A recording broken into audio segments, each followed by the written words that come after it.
Thank you, Chair Gillis. Jeff Slayton for the council.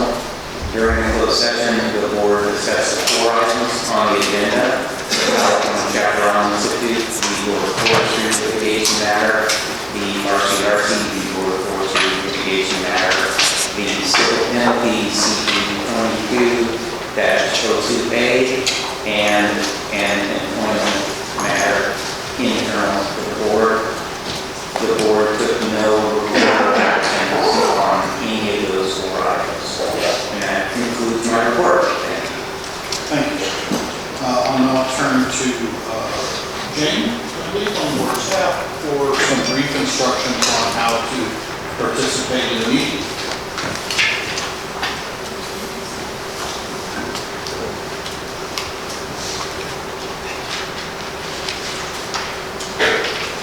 Sorry about that. Sorry about that. This meeting is in the auditorium of the Natural Resources Building in Sacramento and virtually online in GoToWebinar software. During the comment periods, the board will first hear people in the room with comments, then time permitting, the board will move to comments from online participants. If you're in person, speak into the microphone at the lectern, state your name and affiliation so all participants know you're speaking. If you're online, speaking to request for phone audio, click on the audio tab and select the option for phone. If you wish to provide a public comment, please select the hand-raising function to monitor those from our end and make sure to answer them. We'll handle unmuting at our end and make unmuted. If you have technical questions or issues commenting during the meeting, please ask them in the questions panel. Please avoid providing substantial comment in the questions panel. Submit that by voice. If the board has to pause the meeting due to software errors, it will be difficult to do that. Thank you. Thank you. With that, brings us to item 6 on our agenda, which is the consent calendar. There are 4 items on the consent calendar. The rulemaking matrix, November 2023 meetings, the RPF vital statistics, and the report that was presented to the board in draft form last meeting on the Board of Finance pilot data collection effort. Is there any objection to proceeding with these 4 items as consent calendar? Hearing none, I move that we adopt the consent calendar is distributed. Is there a second to the motion? Second. Second, Member Lopez, for discussion. Hearing none, please call the question. Lopez? Member Lopez? Member Reed? Aye. Member Liz Party? Aye. Member Janine? Aye. Member Chase? Aye. Chairman Gillis? Aye. Motion passes. Thank you. Brings us to the report of the chairman. As usual, I will be very brief. I felt it was appropriate at this meeting to point out some timeline issues in those activities. I notified the governor's office several months ago that I would not seek a 5th appointment to the board. And that means that, given that I indicated I was perfectly willing to serve out my term, technically the January meeting of the board is beyond the period of the term, but under the state rules, I can still participate in that meeting as long as they have not made an appointment to the designated slot that I fill on the board. And I will intend to participate unless the governor's office does appoint someone to that specific slot. The chairmanship of the board is at the pleasure of the governor. So the governor will need, given that I'm not seeking reappointment, to appoint a new chair. Whether or not they have done that by January and whether they have filled my slot will determine whether or not I chair the January meeting. Is this your first notification? This is your... I have notified the board's executive officer, and I have notified Director Tyler so that this would not come as a surprise to them. But otherwise, it's been an interesting run, and I have chaired this board for more than a decade. So I just assume leave it at that, but because this was potentially, depending upon the speed with which the governor's office may act on the vacancy that would be created by my departure and the existing vacancy, that I might not be an active board participant in the January meeting. So I think if history is any guide, I'll probably be here in January participating, but in that sense, I just wanted to let everyone know what my timeline is. All right? And so let's leave it at that. All right. We appreciate your great guidance.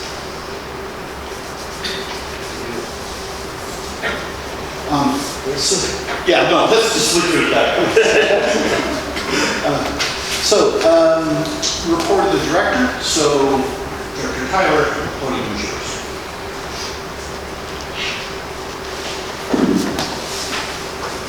Good morning, members of the board and Chair Gillis.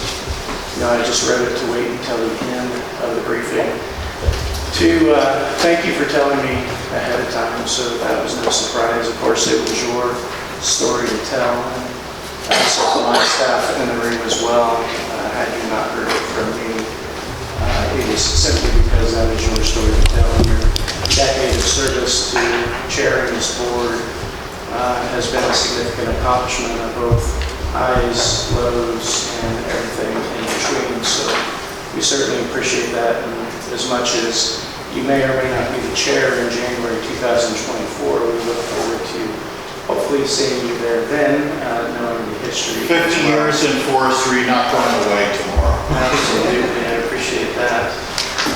For a couple of clarifications from Member Chase, last month you pointed out that the timber harvest plan return document was not in that. That was an administrative error. I hope that you since received that from the executive officer, and it is contained within the board report this month. So my apologies for last month as well. Like usual, we won't go through every item. There's 18 pages of details here of various things that are going on, but I will just hit on some of the high points, and I will refer to those by page numbers, so if you want to follow along, we can certainly do that. On page 1, forest practice enforcement and timber harvest timber operator licensing. It's interesting that there's a waiting list of 820 people, 43 just went through Shasta College, and 3 more classes that are in the works, because that just shows you that there is an attempt to continue to expand the workforce that we know that we need so drastically in these areas. But it was important that the program noted that there are 100 more active licenses this year compared to last year, so at least we're seeing an increase, even if small in nature.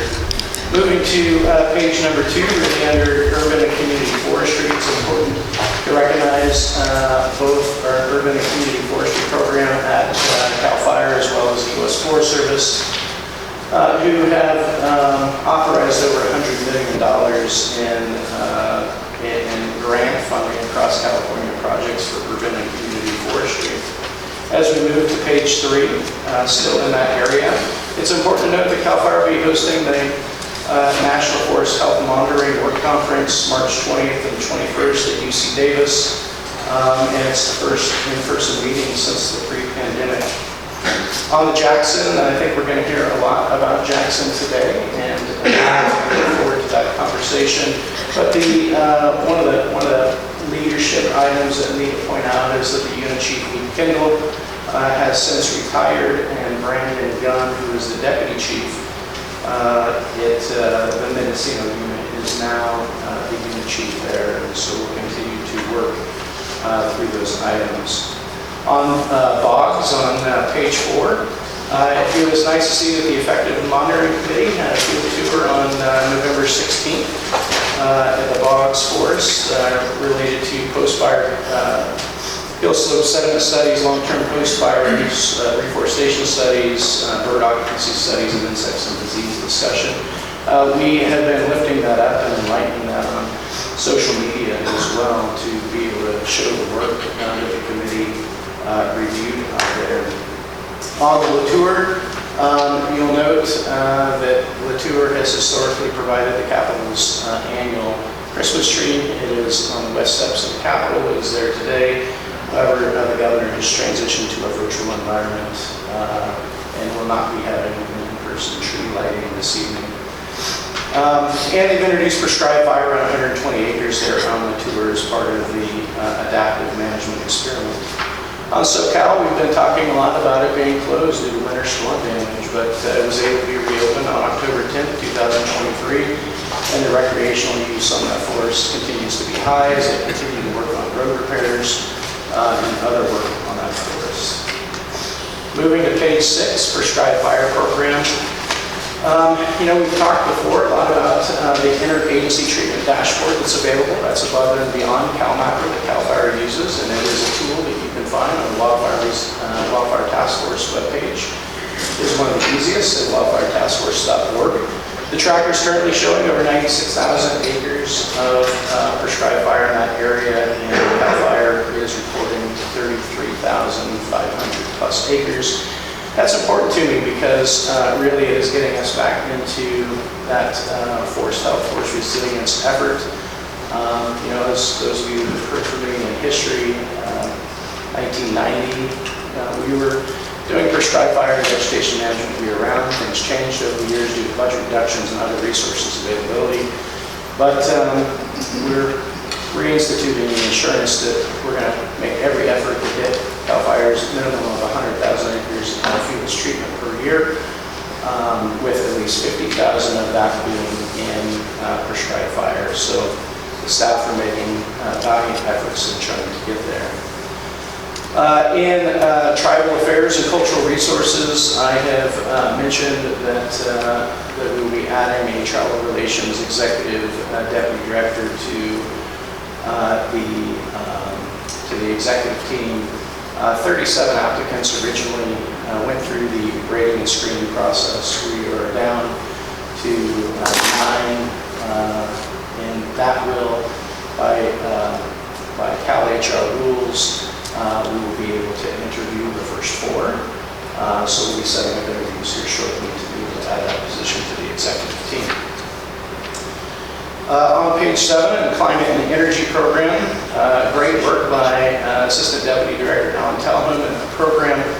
It talks about that we're going to be reviewing 2023 business and workforce development grant applications. The program just did that with Chief Berlew and I should have introduced her, but I will do that at the end. My apologies. To get feedback and be able to announce third quarter business and workforce development. So all great opportunities, transportation subsidies, as well as business development grants. A lot of good work there. Forest Health and Tribal Wildfire Resilience. The Forest Health 23-24 grant solicitations open on November 13th. Applications are due by 3 p.m. on January 15th, 2024. There's 3 regional forest health pilot grants. It's important to talk about direct awards, $10 million each. One went to the North Coast Resource Partnership, one to the Healthy El Dorado Partnership in the Crystal Basin, and in Southern California. We'll be combining $5 million of forest health, $5 million wildfire prevention programs down there to be able to work on the ground that needs to be done. Continuing on page 8, Wildfire and Forest Resilience Task Force. We made an introduction at a previous meeting about that dashboard that I've already referred to, but to make sure that the public understands and that there is transparency. There have been workshops held, and we can continue to hold those to be able to make sure that we are meeting the intent of the public on that dashboard to provide the transparency and the effectiveness that is needed to be able to show where the dollars are going and where the work on the ground is occurring. The next task force meeting is December 15th, 2023. It'll be in this, should be in this auditorium from 9:30 to 12, and it will be focused on fire adaptive communities. I don't know if the agenda is out there. I actually don't think it is. So when it comes out, we'll make sure that it is posted and published. On page 9, Fire and Resource Assessment Program, Forest Health Research Grants. There was selected 15 proposals to award research projects addressing priority topics in forest health and wildfire management. And we expect that near the end of this month, they'll be releasing another solicitation. Moving to page 10, fire protection operations. It's important to acknowledge that we continue to diversify ourselves, and we work with our California partners well. Through the National Association of State Foresters, we work with the other state foresters of the 50 states to work through common issues and differences that we may each be facing and how we can overcome those. But more recently, maybe through additional capacity and availability, we are having more and more of an increase of our international partners coming forward to have a discussion about similarities and differences. And as I've said at this board before, we this year have been in British Columbia, in Australia, though it is within the states. For the first time, we sent 67 members to the county of Maui to assist in their disaster as well. And in this case, our intelligence program staff took part in a fire res conference in Portugal. And Chair Gillis, I think that we have talked about Portugal before and the importance there, as well as the relationships that we have with Spain and Greece, continuing to expand. But that continues to expand even more. As recently as last week, we met with Norway here in the building as well. We had a tour in Costa Rica, firefighters in our San Diego Monterey unit, which is all great work. And they continue to come in, so you might see that we have embraced and changed the name of the state and federal program to include the international programs that are important that we continue to learn from them, and that they can learn items of importance from us as well as part of collaboration.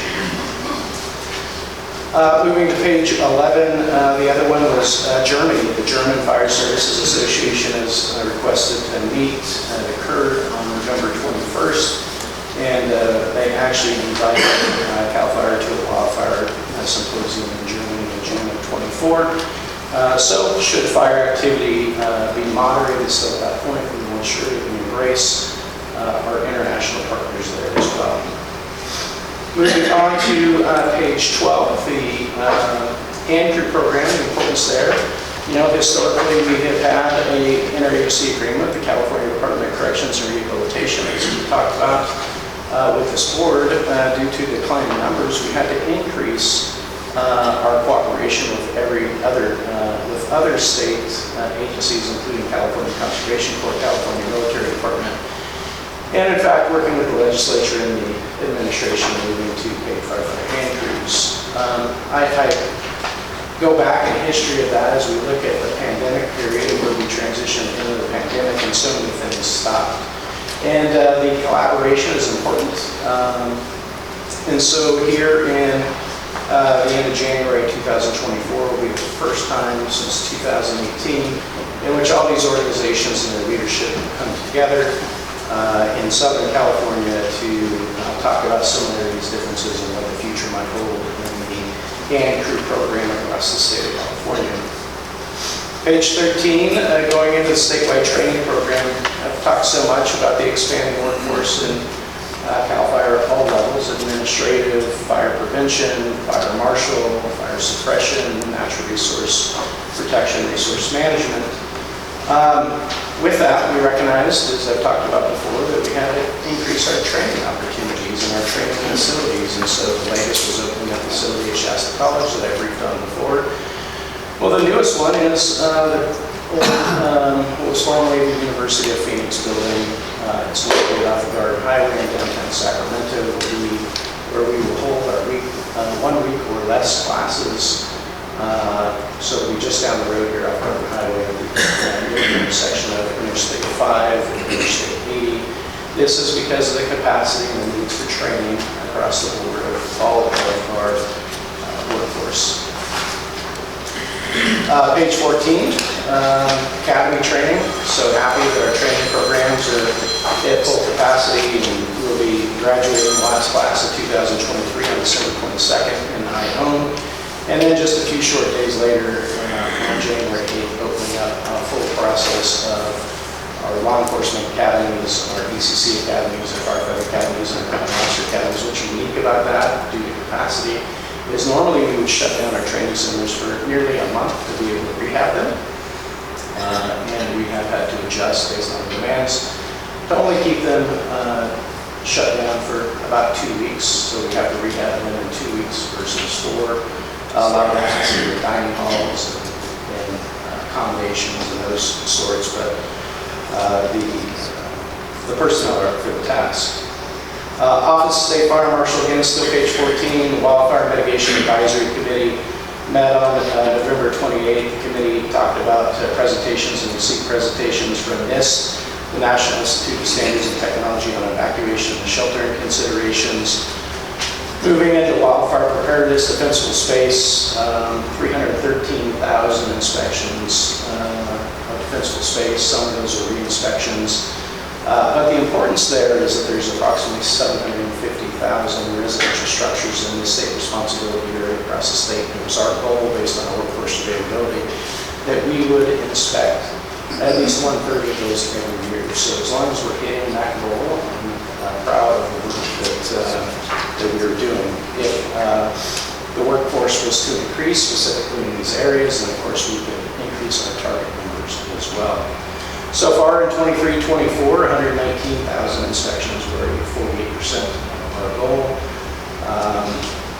Taking those numbers, we're probably in about 2 years, so November, December, and I'm sure that we will be well over 50% of our goal. The online burn permit program has issued over 72,600 burn permits, so that seems to be a success. We did have a struggle here a few weeks ago with the system collapsed.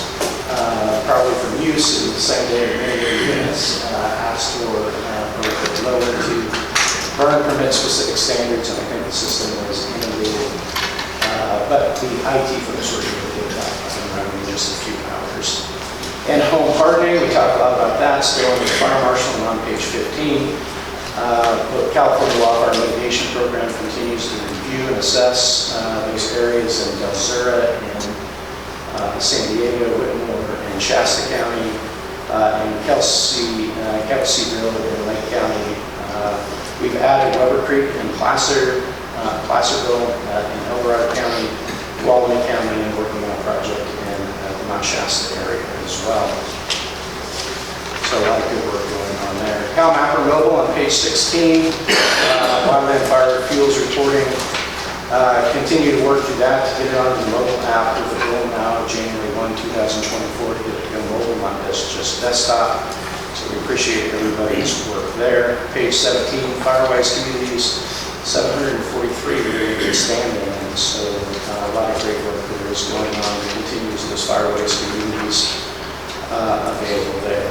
On page 18, wildfire prevention grants. It's important that November 1st, 2023, we announced the availability of $117 million in funding for local projects to address the risk of wildfire and reduce wildfire potential in those communities.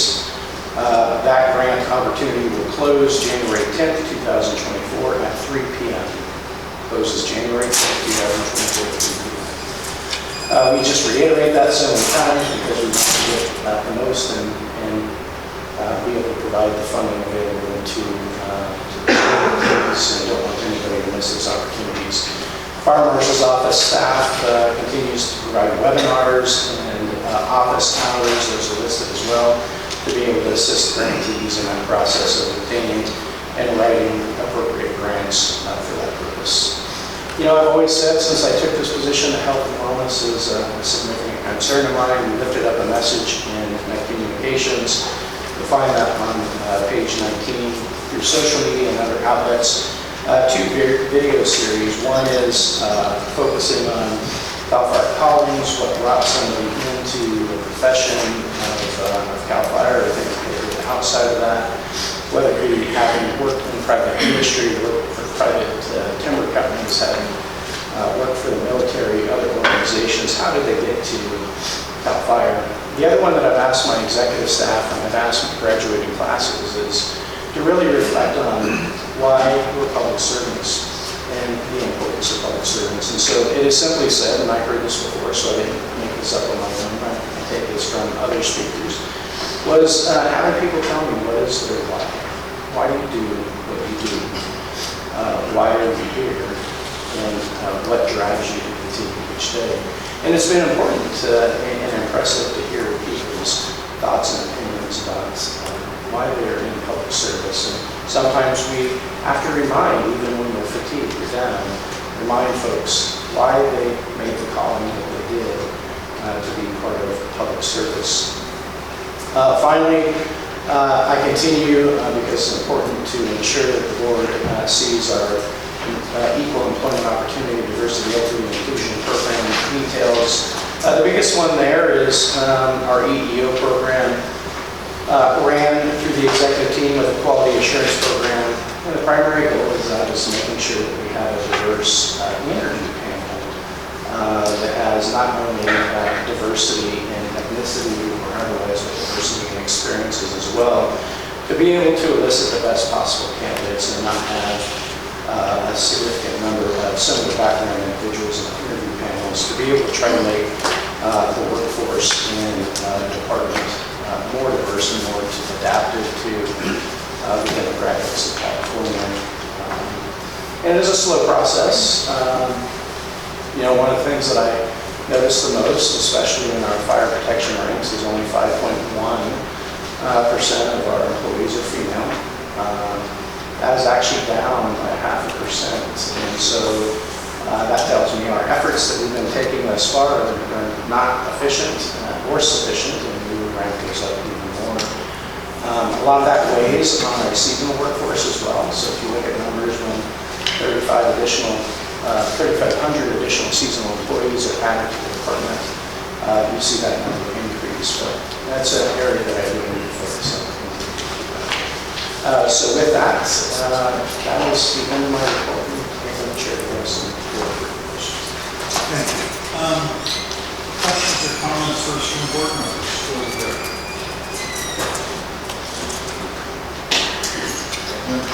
Great report as usual, thank you, and appreciate you mentioning the data that was left out of the report last month. Your staff was really responsive, and we actually all got that before the end of the meeting, so I appreciate it. In looking at those numbers updated for this month, the THP return rate is holding at 46%. That's up from 37% last year, and there were 5 additional plans that were returned or projected for filing just in the past month. So, I'm keeping a pretty close eye on it. This is, a critical issue for landowners. It's critical to help enable the state, to reach its acreage target annually. So I just ask that the department continue to focus on it and identify what the issues are so that we can clear them and get that THP return rate back down to a more normal and typical level.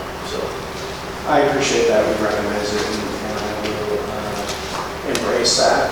This morning at 8 o'clock, we had an opportunity to meet with the commercial chamber owner to talk about some of those issues, and we'll continue to talk about those as well. great, thank you. And then just one other question. You talked a little bit last month about the DPA direct protection area review. Do you have any update on the status of that, or the timeline, and when you anticipate finalizing any changes that might be made? Yeah, absolutely. So there's a process defined in our master agreement between CalFire and our federal agency partners on direct protection area. Direct protection is not the same as jurisdiction, meaning state responsibility area, local responsibility, or federal responsibility area, but it is who has the resources closest and available to provide the direct protection and might be most suitable for that. We know that there's some areas of the state in which has a state responsibility area, but CalFire is not present. Plymouth County, Sierra County, there are a couple of those. But it was important that we recognize that DPA doesn't necessarily need to be based on just what the first fire engine and first suppression unit arrives at scene. Just because one suppression unit might be closer. So that really dove us into, as part of the master agreement, looking back at the protection area and where we were. The update is the units have completed their review. They have reviewed that with their region chiefs. The region chiefs are reviewing that with our cooperative fire protection program. And then they will be making a recommendation forward. Before it ever makes it to that level, both the state and the federal partners have signed off on that agreement. And so I suspect that we will probably see a few 100,000 acres in this go-down that is SRA and federal PPA return to SRA in the state, without needing to add additional personnel, infrastructure, and resources. Thank you, appreciate it. Other questions for Member Lopez? Yeah, good morning. Looking at the in-emergency pyramid dashboard, it's wonderful to see the activity by category, activity acres by ownership, also the distribution in there. I think is very important to highlight that we have 30% state, 31% federal, 31% private industrial.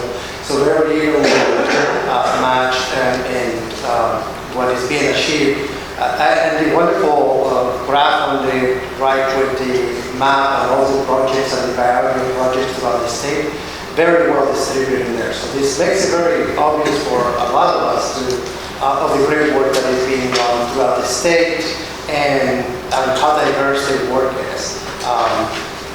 Very good back to tree planting and prescribed fire and targeted grazing and a lot of mechanical and hand fuels reduction work.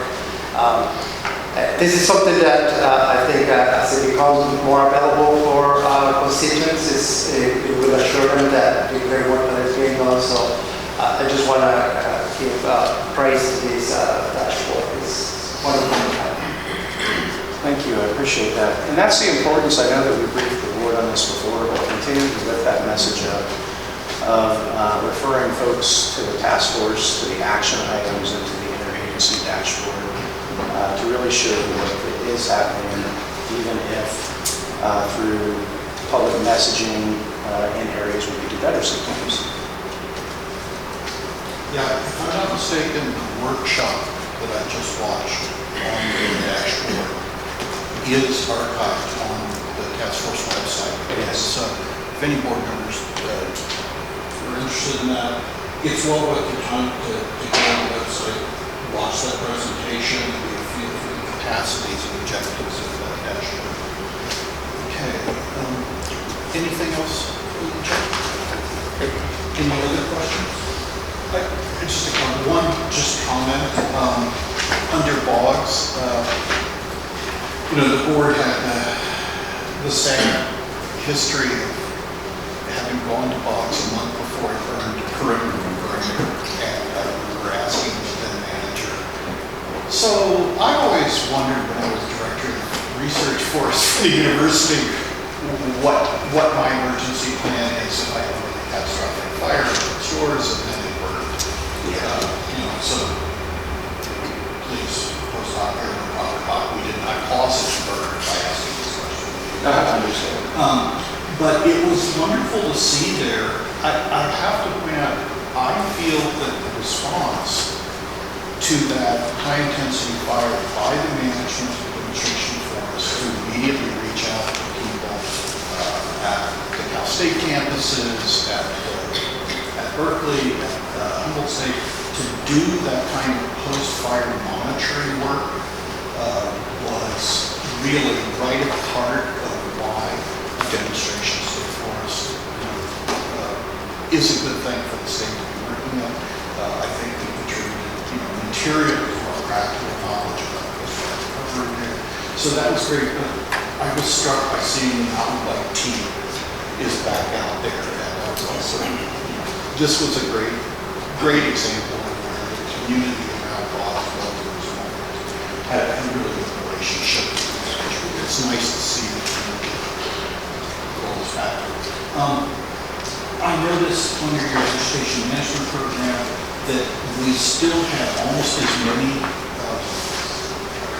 projects under the old chaparral management plan, which I guess for most of, until we got VTP, is the only programmatic EIR we had to operate under.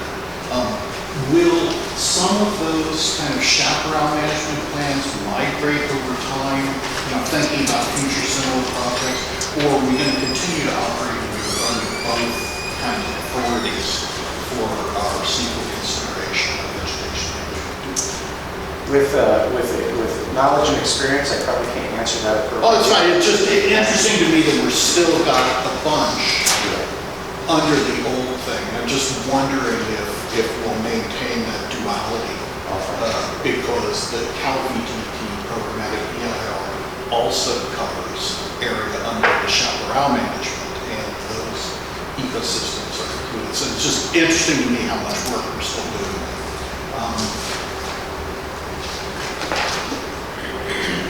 I wanted to thank you for putting in your international partnerships. The list of countries you named is basically where I know all the other fire people. And yes, we can learn a lot from the Chileans, the Portuguese, the Australians, the Greeks, the whole Mediterranean basin. Most fun I ever had in my career was being on the steering committee for the Mediterranean Forestry Office out of Barcelona, which a lot of their work, because it's southern Mediterranean, revolves around fire. We really can learn from each other. And in many cases, your protection area is more similar to fire management problems in those countries than the Forest Service protection area is.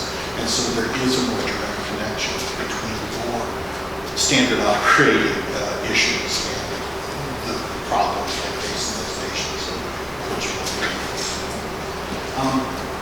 I wanted to say, I think it would be interesting for FRAP to think ahead on your home hardening programs.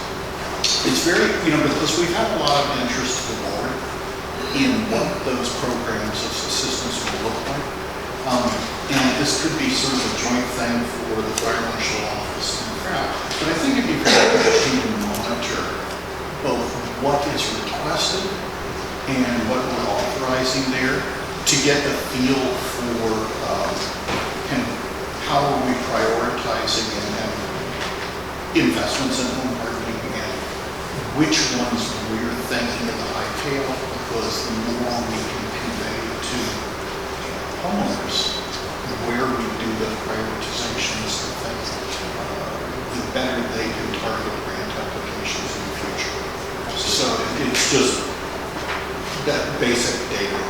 So with that, any other questions for the director or comments? Then I'm going to allow some public comment, and if you choose to respond to a comment of the director, perhaps you should stay near the front if you wish to respond. And I'm assuming all of the people who would like to make public comment directly on the director's report either have a card to me or will be online and show with a raised hand. If that's not true, public comment cards will be given to us. So I'm going to start with my former colleague, Kim Rodriguez. Thank you, Director, for your report, and it's actually good to meet you. Hi, I'm Kim Rodriguez. I want to thank you and Kevin Conway for taking a risk and hiring me to be the facilitator for the Jackson Advisory Group. Kevin approached me in November of a year ago and asked if I'd be willing to take it on, and I said sure, as long as it worked for CalFire, as long as it worked for the public and the JAG, and as long as it worked for me. And hopefully you've read some of my comments. I did resign following the March meeting. We were preparing for the September meeting, which I knew was going to be a critical meeting. Mike and I, you served on the JAG, you know what it is like to work in a group that's based on building consensus. It takes work. Collaboration is work. Labor is the middle of that word. And we started with a discussion of that at the March meeting that I facilitated. So I really appreciate a few minutes just to tell you in my personal words why I resigned and how I think CalFire, the Board of Forestry, the State Resources Agency, and even the Governor's Office should be supporting a collaborative process at Jackson. And right now, I don't feel it's a collaborative process. Right now, you're going to be tested because why the September meeting was so important is it's the first THP that came to the Jackson Advisory Group since the conflict. So the conflict shut things down for a while. Other projects went through, but the Camp 1 THP was and is the first THP to come in since the direct action affected the management options at Jackson. And that direct action actually ended up in litigation that the board's dealing with because of the economic and other impacts to some of the contractors and companies involved in the plan that wasn't implemented. So collaboration provides you an opportunity to avoid those kinds of conflicts. In between the request for no management, which you're going to hear from the coalition and others, and in between the desire for the industry and some RPFs to have no changes to management, there's a whole range of options of shared interest and opportunities for collaboration, and that's what I was working towards. And when we only had 15 minutes on the agenda to fully address open public comment, I felt like that's not enough time for a collaborative conversation, and I didn't want to be the facilitator at the front of the room when I've been there before in the 90s, and shoot the facilitator is a terrible place to be because you own that process, and I could not own that process. I think you have a chance to support collaboration at Jackson. The Camp 1 THP was on the November agenda. I wasn't there, but I understand that the majority of the JAG members support that timber harvesting plan, with 3 members not supporting, 2 not supporting entirely, and 1 abstaining. So rather than just bring it to the board and have you look at it and rubber stamp it forward, I'd say send it back to the JAG, have them work on figuring out what is it about Camp 1 that you can't support and why, and how could we maybe address those issues. Really facilitate that. That's what collaboration and consensus is all about.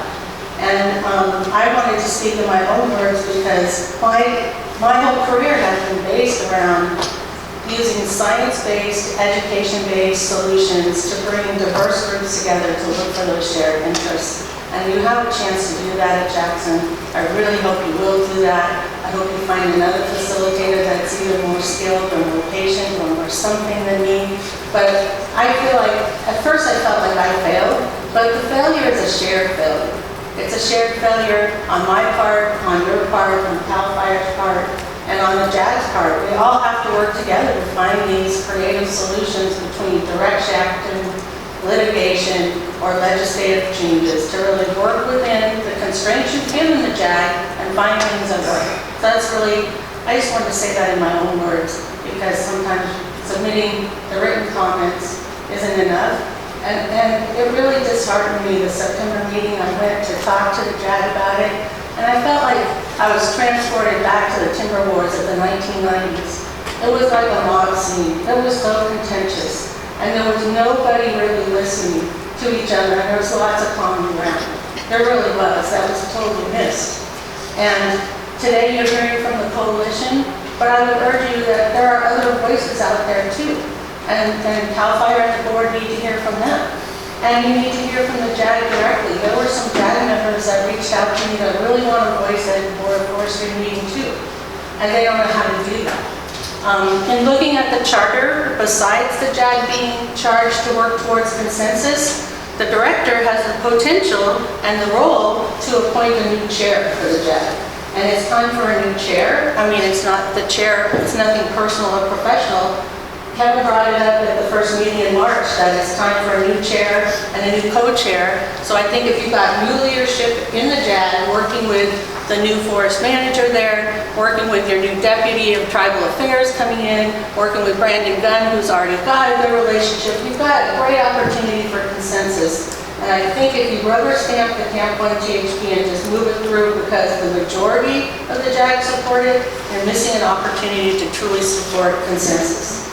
That's it, unless you have questions for me about me, my role, concerns, it's not us versus them. We're all here because we care about the forest. Hello.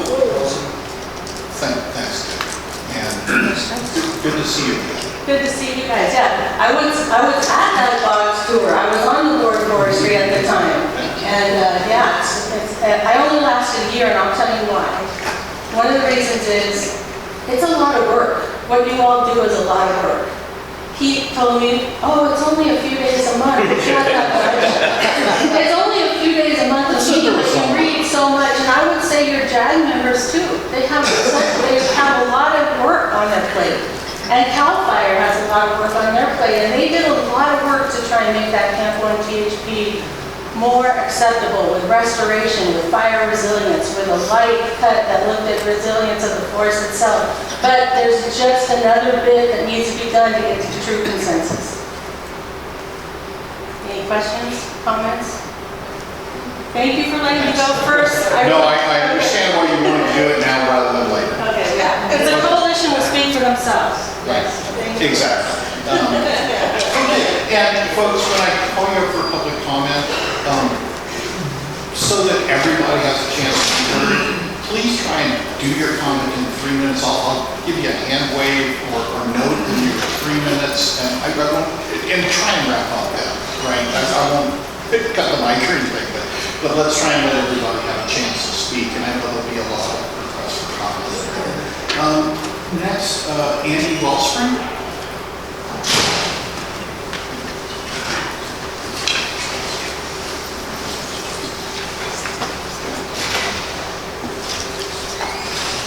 And Michael Hunter will be next if you want to come to the front to the, okay, you already. No, go ahead. No, I'm just telling people in case they're way back and mobility issues. Okay, thank you. Yes, my name is Andy Wellspring. I am one member of the Coalition to Save Jackson. I just had a comment because the director's report read around, had something about Jackson. Thank you so much to Ms. Rodriguez for saying a lot of what I was going to say, but really that it could have been in the report, right? That this Camp 1 Timber Harvest Plan, there was disagreement amongst the JAG members, and I hope that you would ask them questions about the fullness of their disagreements. And I don't intend to speak for them here, but just to say that it reflects agreement with our campaign and our coalition to save Jackson, in that the JAG members are saying, we don't need to go forward with timber harvest plans, business as usual. CalFire is putting these things on our agenda for us, but there's a whole process going on here about figuring out co-management and a new management plan and all these things. And so why are we going forward with this timber harvest plan? There's a disagreement on that. And I would just say as well, I'm not sure if this has been reported to you all, but at the September meeting before that Ms. Rodriguez was speaking of, the JAG members actually, we had to say, do you even have quorum to continue with this? There seems to be total lack of understanding of that. The chair of the JAG himself said out loud, we had quorum when we started this morning, so we can continue now. And I said, that is not how quorum works. And so I second the motion from Ms. Rodriguez about the chair. And so again, consensus takes time. Please send this item back to the JAG. They have to seek consensus according to their charter. CalFire staff told us at the November meeting, told the JAG that this won't be back on your agenda, Camp 1 THP. This will now go to the Board of Forestry to decide. So please seek out their disagreements.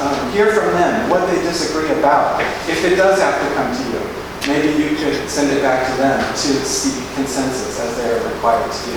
Thank you.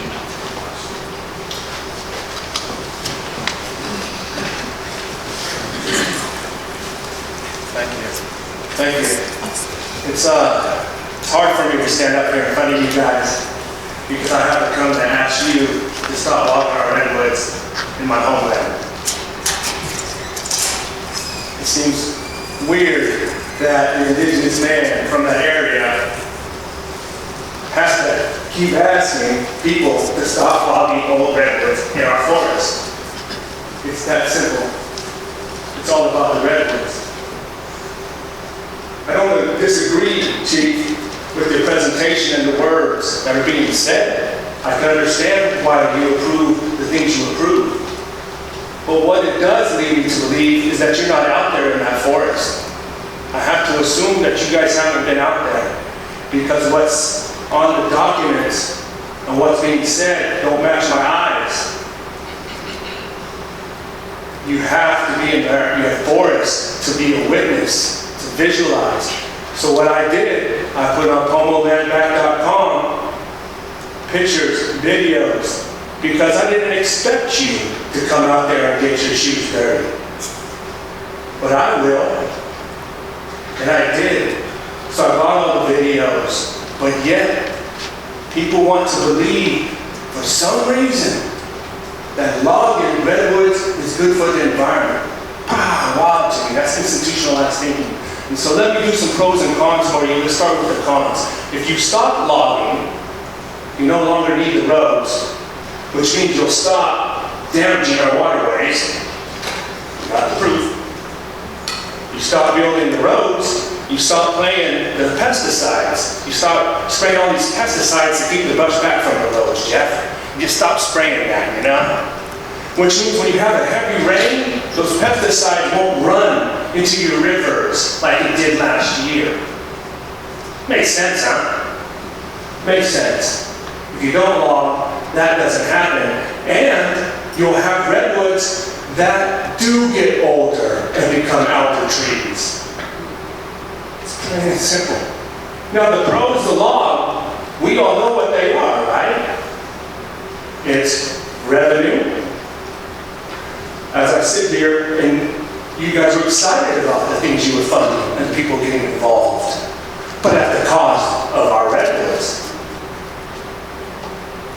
I'm not saying you're doing bad work. I'm just saying you're using my redwoods, my homeland.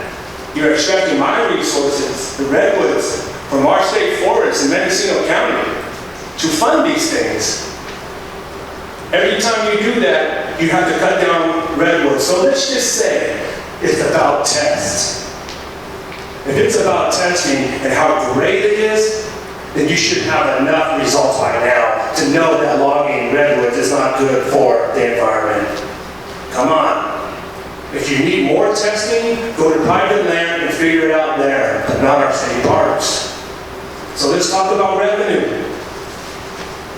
What makes you think you're going to log to get revenue and it'd be okay and be good for the environment? Doesn't make sense. So when you do it for revenue, you log the big trees. So if you're mandated to cut, if you have to log, if it's in your blood to log, it's in your blood to log. And what you should do is log the little timber. And that would be clearing it out, thinning it out, making it so it's not a fire hazard, not leaving kindling back to get dry and turn into a fire hazard. Come on. But if you don't believe me, go to savejackson.org, go to pomolandback.com. The visuals are there, but you're turning a blind eye, my friends. So I see the confusion, because I see the presentation. I don't disagree at all, Chief. I think it's a great presentation, but it doesn't match my eyes, and if you're not out there, then you're turning a blind eye. So it's frustrating for me to be here, to have to keep telling people it's not okay to keep logging old redwoods. Not good, bad. I don't know what to test you got. I hope you have questions, because Chief got a few. I just want to know that you're interested in the no-logging people as well.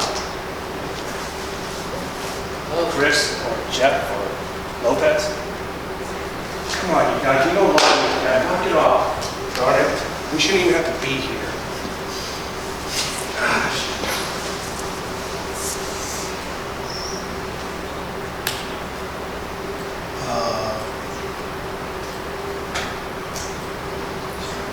Matthew Simmons?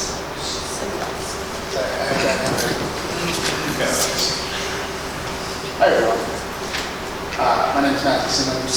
I'm a attorney with the Environmental Protection Information Center, or EPIC, just logging right outside, regularly like. I'm going to speak later on the vision for Jackson, but I wanted to focus right now on just a process point. We were really excited when the board called for an early review of the management plan last year, or almost a year ago now.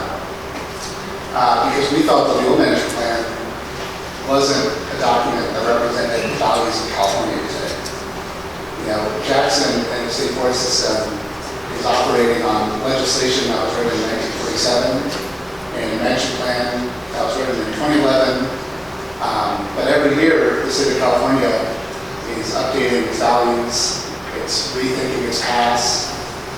I was in this room a little over a year ago when Secretary Crowfoot had his kickoff event for 30 by 30 and said, we're going to conserve 30% of the state of California by 2030. Well, it's about to be 2024, and I believe we've gotten an additional 500,000 acres in the last year, but that still leaves more than 7 million acres to go. And the idea that we're going to be working so hard to conserve all this land when we're sitting on it, the state already owns not just Jackson, but all the state forests, and it's continuing to log them for revenue, doesn't add up to me.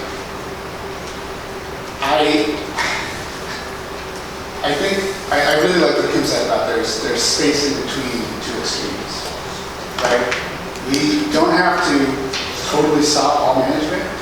We also don't have to keep doing timber harvest plans, right? There's space in between. There's other models of management and forestry than what the board and CalFire have traditionally moved forward. And having state forests that demonstrate the future rather than the past feels to me like a good idea. One more thing I'll just say is that the idea that with such a contentious issue, the state would avoid full environmental review of the management plan strikes me as a mistake. The board, in its policies in 2020, specifically stated that management plans for state forests don't have to go through environmental review. It tagged on to another policy that talks about surveys for plants and animals and said these sorts of information gathering documents don't have to do environmental review, right? If you're going to go do a survey, you're going to have to do an EIR. That makes perfect sense to me. But a management plan, where you're laying out objectives and goals and prescription for a forest, isn't like that. And so I would just ask you all to think really hard about if that direction to CalFire is still where we want to go. Because I have deep concerns about it and watching it really closely. Thank you for your time.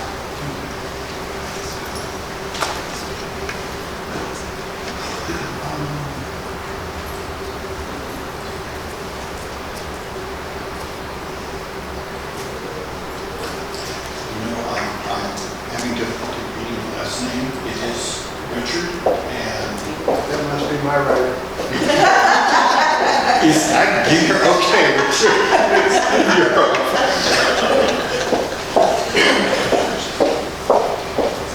Thank you. It's been right time with me since I was in third grade. Yeah, I'm just going to address a couple things, and I'll be trying to comment on the management committee and then after the presentation by the coalition. But the thing that stands out a lot is that the report on Jackson is really quite thorough with all these different programs and all that stuff. But the most important stuff is it doesn't seem to get into the director's report. Now, for instance, Kim addressed this, the matter of a consensus, in this case on Camp Warren Harvest Plan. It's not in the report, and that's at the heart of a lot of these issues over at Jackson that Kim brought up. It's just an example of a lack of transparency and real participation. One of the things that Kim mentioned in her letters, I believe, both on the scope of work and her resignation, And this happened with the Camp 1 harvest plan and some of the fuel hazard reduction. There is no valid co-management evolution. You know, things are being approved without adequate consultation as in a co-management context with the tribes. CalFire, even at this last JAG meeting, and they're asked, were they consulting with the tribes? Well, they sent out 20 letters to 20 tribes. You know, there's an engagement, and so these things need to be addressed in the report and be open, and things need to be, this is a high enough importance, needs to be elevated from the normal CalFire Board of Forestry, I call it control and command, not to be nasty about it, but the public, and I'll get into a little bit more, both of the management committee report and after the coalition. Thank you. I'm doing this today, like usually, for Forest Forever, and also the Forest Committee in Northern California and Sierra Club asked me to weigh in too. Thank you. Next, Edwina.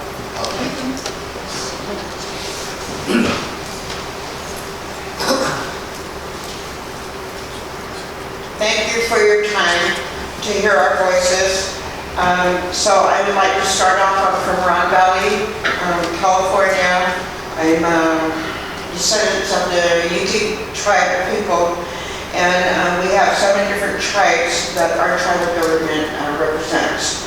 So I'm here on behalf of the Yuki ancestral people of my people, and we're known to be from the Valley Yuki people, the Mountain Yuki people, and the Coastal Yuki people. And so I'm here to address number 1 for the harvest plan that you guys have today, because you guys are the people that make that final decision. Would like for you to take to your heart and your minds and your spirit. Is so important to hear what I have to say on behalf of our ancestors that are in these forests here, as well as all the natural beings on that land. It is our responsibility to help to manage the land and the territory.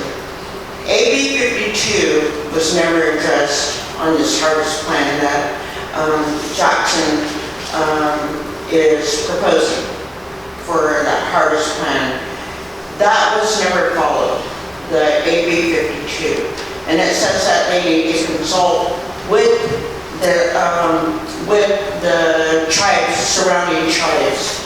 And there's been aware of, they're only applying with 2 tribes, and we have 19 tribes surrounding that, as well as territory that's been claimed as a CEQA, that's an entity that's adopted by the Round Valley, or the different surrounding tribes. They have representatives, they have their own council, but they're from the tribes.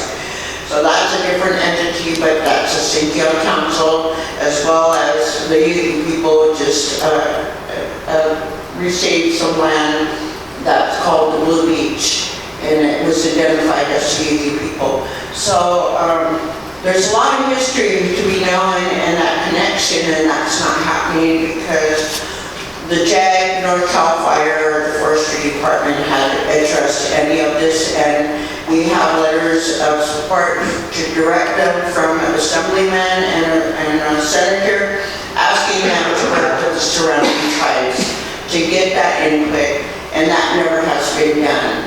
But we have those tribes that we talk about because we're not allowed to know who they are by CalFire or the Forestry Department. So I just want you guys to be aware that there's a lot of disrespect for our Native people, and when you disrespect us, you disrespect them also. And why can we continue to go and do all this damage and to the land, when the land is going to take care of us? You got to remember that we're looking out for the next 7 generations, for all of us as one people. Not because of who we are, but we're all one people, and we need to come collaborate together and come together, respect respect one another, and find out the best solution. Thank you.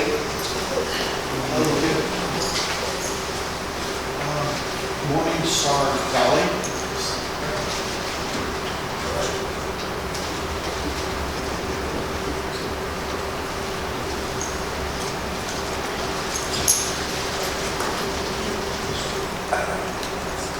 Good morning. My name is Morningstar Valley.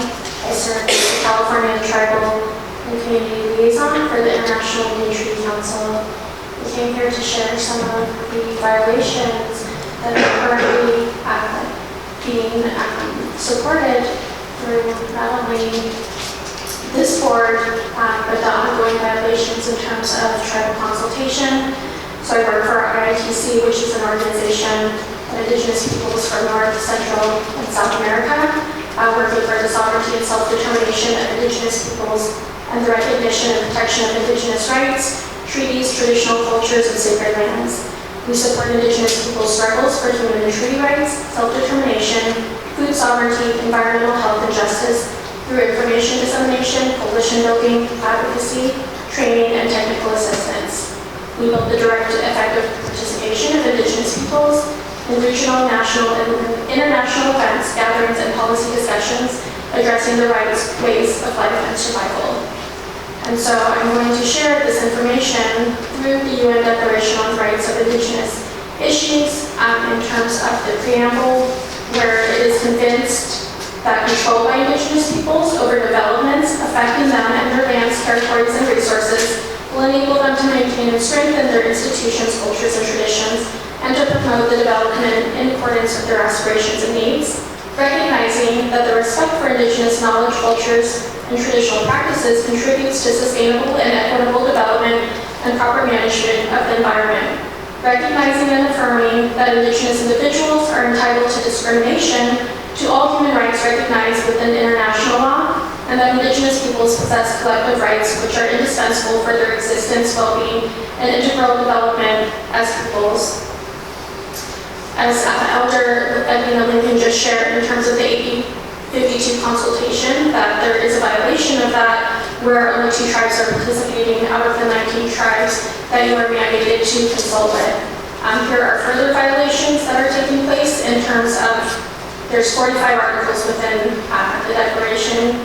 Please look it out and read it and be familiar with it as you are engaging in consultation with Indigenous peoples, but I'll just share it here. Article 19, where states shall consult and cooperate in good faith with Indigenous peoples concerned through their own representative institutions in order to obtain their free, prior, and informed consent before adopting and implementing legislative or administrative measures that may affect them. So you're in violation of FPIC. Article 20. Indigenous peoples have the right to maintain and develop their political, economic, and social systems or institutions, to be secure in the enjoyment of their own means of subsistence and development, and engage freely in all of their traditional and other economic activities. That Indigenous peoples deprived of their means of subsistence and development are entitled to just and fair redress. In Article 25, Indigenous peoples have the right to maintain and strengthen their distinctive spiritual relationship with their traditionally owned or otherwise occupied and used lands, territories, or waters, and coastal seas and other resources, and to uphold their responsibilities to future generations in this regard. Article 26, Indigenous peoples have the right to the lands, territories, and resources in which they have traditionally owned, occupied, or other used or required. Indigenous peoples have a right to own, use, develop, and control the lands, territories, and resources that they possess by reason of traditional ownership or other traditional occupation of use, as well as those which the states have required. That states shall give legal recognition and protection to these lands, territories, and resources. Such in recognition shall be conducted with due respect to the customs, traditions, and land tenure systems of the Indigenous peoples' concerns. States shall establish and implement, in conjunction with Indigenous peoples concerned, a fair, independent, impartial, open, and transparent process, giving due recognition to Indigenous peoples' laws, traditions, customs, and land tenure systems, to recognize and adjudicate the rights of Indigenous peoples pertaining to their lands, territories, and resources. So again, I can go on, but these are all in violation in terms of having what are considered closed, from what my understanding, that it's considered confidential in terms of the tribal consultation and negotiations. I've served as Tribal Historic Preservation Officer for my tribe. I just turned off as Vice Chairperson for my tribe, constantly in these negotiations, and understand the lack of consultation that is currently taking place. So thank you for your time.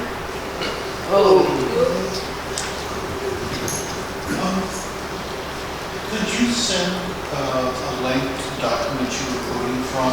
I can. So that we can distribute that as a single communication to board members? Thank you. Okay, I think we have several people online. Right, Kimberly Burr. Wait on you.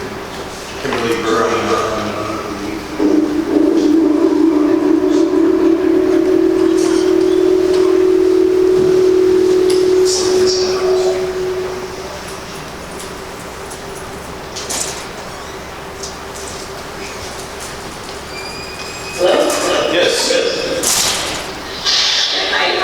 I'm calling from Forestville, California on the Russian River, and wanted to just put in a couple of comments because I have to rush off for work. But with respect to the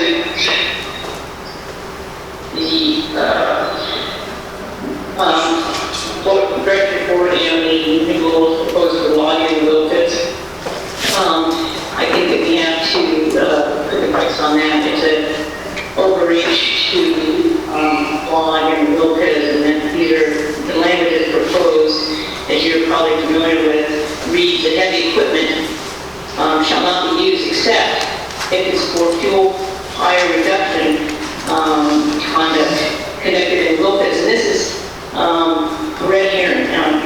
The will pit is a moist, important, sensitive place. It's already allowed to be logged to a certain extent. We do not need to go in there for fuel reduction. I think this is red herring. We need to stop overreach and protect our water courses and not approve rules like this that allow kind of unfettered access to these areas where we're struggling to protect our salmonids. Except there's another proposed language change that says, except for fuel treatment operations, you have to leave 50% of the overstory and 50% of the understory. That exempts fuel reduction activities. They don't even have to leave how much. So I think this is an overall basic responsibility to protect our wilderness areas and our creeks, and I sincerely hope that you take that seriously. I know there's a lot of pressure on you guys to open up our forest. I commend CalFire for sending back THPs that are inadequate. That is an important thing for the industry to realize that they just cannot go into our forest without properly and accurately describing their activities and following the rules. So I applaud CalFire for doing that, and I definitely think you guys need to take a strong look at this new proposed language for allowing increased logging in the well pits. I think it needs initial study at a minimum, and you can't just assume that no adverse impacts are going to occur. So thank you for listening, and have a good rest of your meeting. Thank you.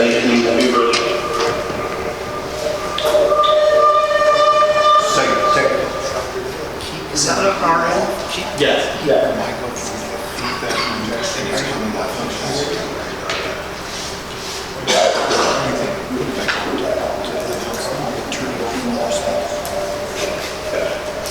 I thought we had Jimmy Henderson. Can you turn my Zoom during the day? Just a moment. Two others.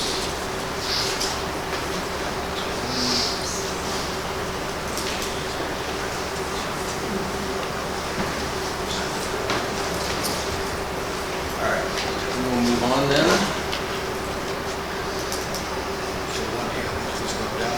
One hand is up.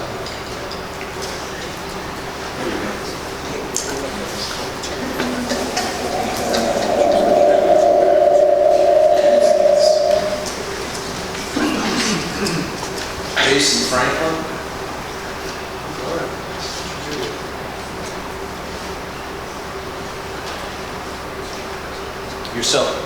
Yourself muted. Jason Franklin, you're self-muted.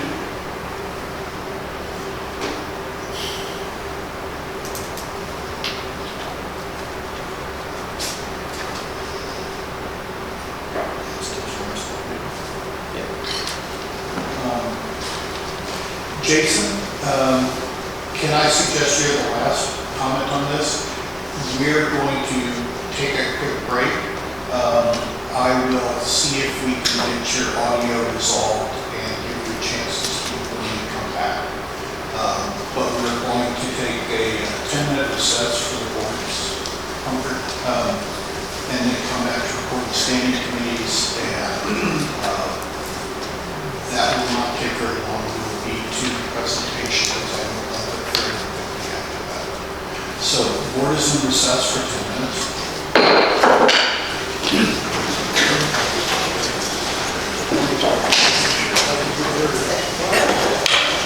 Good.